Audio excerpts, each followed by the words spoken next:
Scotland, a nation with 47 towns, 6 cities, and a population of around 5.2 million individuals. It is a multicultural society which is busy and bustling.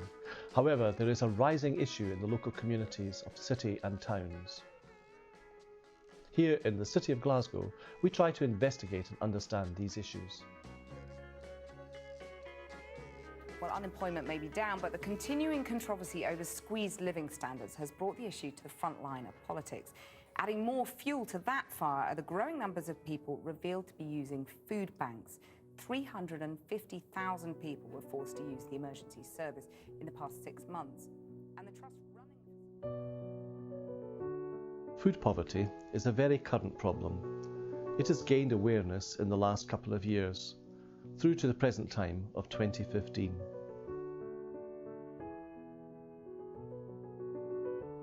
Here at the Maryhill Food Bank, we try to learn and understand what it is that individuals who use the service are going through, and what is being done to try and tackle and support this pressing issue of food poverty. We're a not-for-profit community organisation, ran for the community by the community. Up until September 2014 we were solely voluntary ran. Nobody wants to run a food bank. I've worked 20 years in social work within all minority groups, within drug and alcohol, disability, mental health, everything within the social care arena, and I thought I had seen everything until the first day I opened the door of that food bank, and it's changed my life forever. And sadly I won't ever be the same person again that I was before. And that's because I have had my eyes opened wide to what's really going on in 21st century Scotland. And I think every volunteer that walks through the door, regardless of what life they come from, or regardless of what background they come from, they get a reality check of some sort. So how we work is, we have a base, Chapel Street, 61 Chapel Street, that is opened Monday to Friday and every second Saturday. Now, the duties of the volunteers in the morning is mostly deliveries, stock taking, preparing stuff for distribution, and the afternoon ones are the ones who provide the service for emergency parcels. Basically, service users come and we look at the referral forums and we will allocate on the amount of people in the family. That will vary from minimum 1 to a maximum of 3. We are very different from every other food bank. There was 2 things in particular that I was very insistent on, and that was that we were a food bank of choice. And the main reason for that is I believe that small, informed choices develop into bigger choices about people's lives and how they live their life and the decisions they make. So the food bank of choice, we're the only one in Scotland that I know of. And also that we were a needs-led service and we were not led by the need of the service. In that, what I mean is that we develop the service to suit the service users. We don't develop the service to suit the staff. The range of people that we see, is quite wide. If you'd asked me this question a year ago, I probably would have said that the people I would have expected to come to a food bank would have been people with addiction, possibly living chaotic lifestyles, and asylum seeker refugees. And we do have those people. But we also have another creation, which is working poor. So you're looking at people who are working under a disgraceful minimum wage and 0 contract hours, possibly both, where the benefit agency does not subsidise their money if they only get 2 hours work that week. These people are getting up out in their bed in the morning to go to work, and yet they still can't afford to feed themselves. That for me is absolutely shameful. And I think Greater Maryhill Food Bank's done wonders for a lot of the asylum seekers. One in particular is a Moroccan girl, who, when she came to me at the food bank, she was pregnant very early on in her pregnancy, and we followed her right through the pregnancy, and she never always came for food for her and her partner. She sometimes just came for a chat or just to say hello, and her English was very, very poor. And she would help pack a box and then she would carry a box, and I thought, I see potential here. I think she would be a really good volunteer. And now, to my delight, she's part of my team. So she's came from being a very vulnerable service user to being part of the GMF team, which I think is great. It's one of the things that make me smile, and you know, I'm sure she would be happy to tell you her side of that kind of story. My name is Kanem Bisha. I'm from Morocco. I want to go to work because in my country I studied in university for 4 years and I work in primary school, teacher primary school for 4 years. The difficult only in the language. Yeah, speaking the language. I haven't. Yeah. But you are learning now.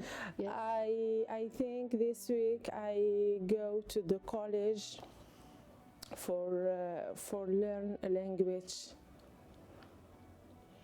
And do you think you've been supported by the food bank at all? Yeah, of course. And when I come, I like a place and I like all people here. After I want to help other people here in food.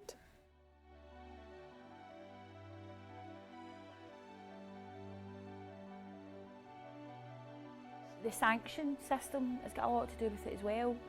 Inhumane sanctions on people where they're leaving people destitute with no money for 6 to 8 weeks. Now I believe all that does is rises the crime rate in communities, because when people are desperate and they have nothing, they will turn to crime. However, the food bank has now to face one of its greatest challenges.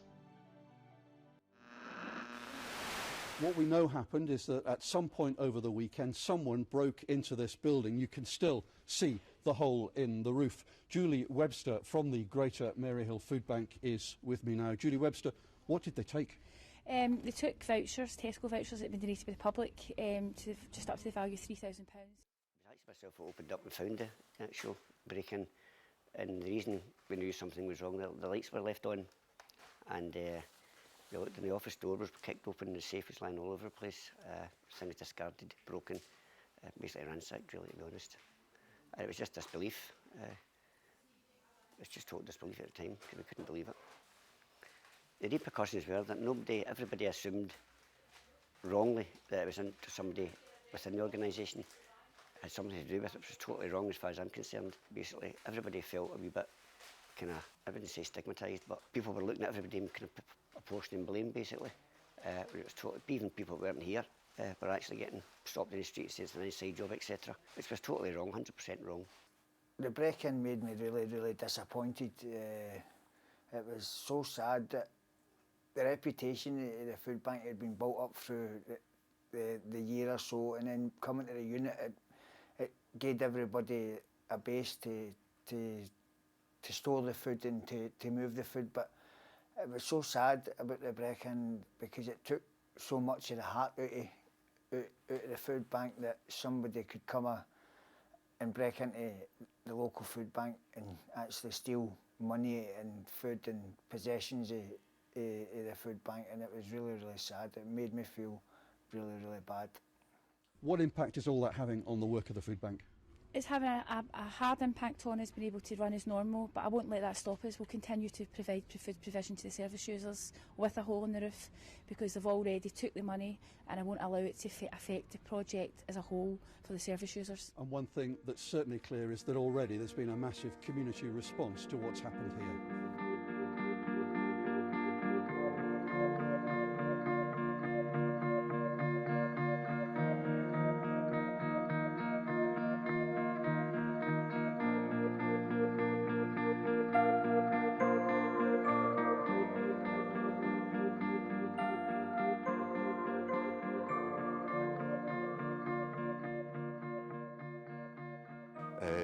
In a country like Scotland, that they're pushed into such situations where desperation, I think, may be the word that describes their lot.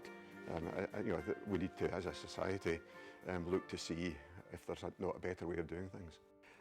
I guess kind of, I never like to be overly judgmental on people. On the one hand, it's clearly denying families opportunities for food and other things that they won't have. But also, you know, I guess I take a kind of, the counter view would be, what would it be that pushed folks to get into that particular situation?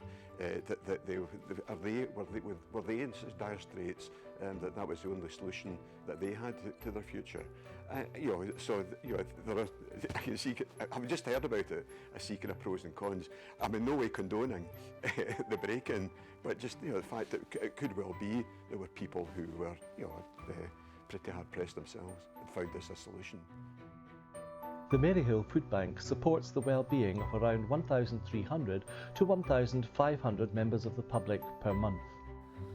I think it hasn't affected it the way it is because things have really slowed down. It brought up a lot of disappointing kind of feelings with people, I think, that's donated, because the donations have not been the same since it. So I think a lot of other people out with the food bank is really downhearted with the things that they may not feel that it's safe to bring their stuff in, but hopefully it will pick up again. And yeah, it's been a really disappointment, a bad disappointment about the break-in. The question has to be asked whether there is an extensive enough awareness of food poverty in society, and if the service food banks provide will continue to grow in society in the future. Just in a general sense, I'm aware of it through the media. I'm in a fortunate position that I have a reasonably comfortable life, but I just believe it's iniquitous that in an alleged modern society that we live in, that youngsters and families can actually be starving.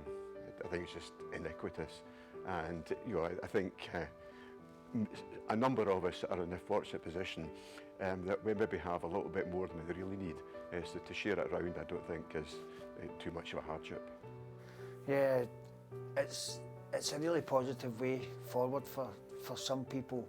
If the food banks weren't here, if this food bank wasn't here, I've been here for quite a wee while now, and the amount of people that this food bank supports is really unbelievable. It's all different circumstances, whether it be sanctions or whether just low income and things. The support for people here as well was fantastic, and we're really lucky that the food banks are here because people would be in all different kind of dire straits circumstances. I think it would add to the crime, and not just for that, it's somewhere that people won't go hungry. If they come here, then there's kids not going hungry, there's adults not going hungry, and nobody's going hungry. So I think it's a really positive step that the food banks have actually came in, and I think they're going to be needed for a bit of the future too.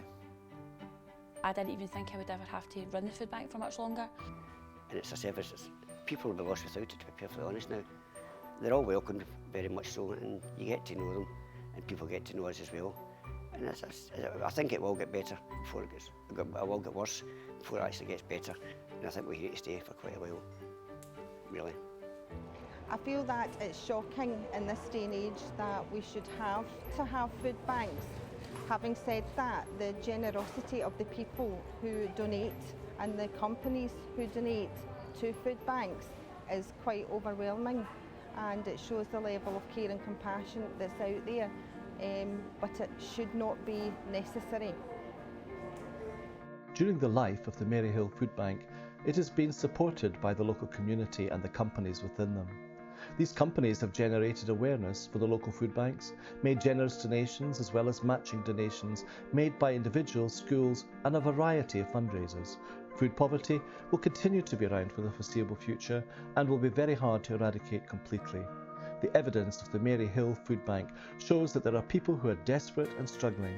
The members of the public, communities and companies should be commended for their support, but this also goes for the volunteers, the staff and the contributors to Maryhill Food Bank. Hopefully the support continues, allowing the project to keep moving forward until the need for the service one day is no longer required.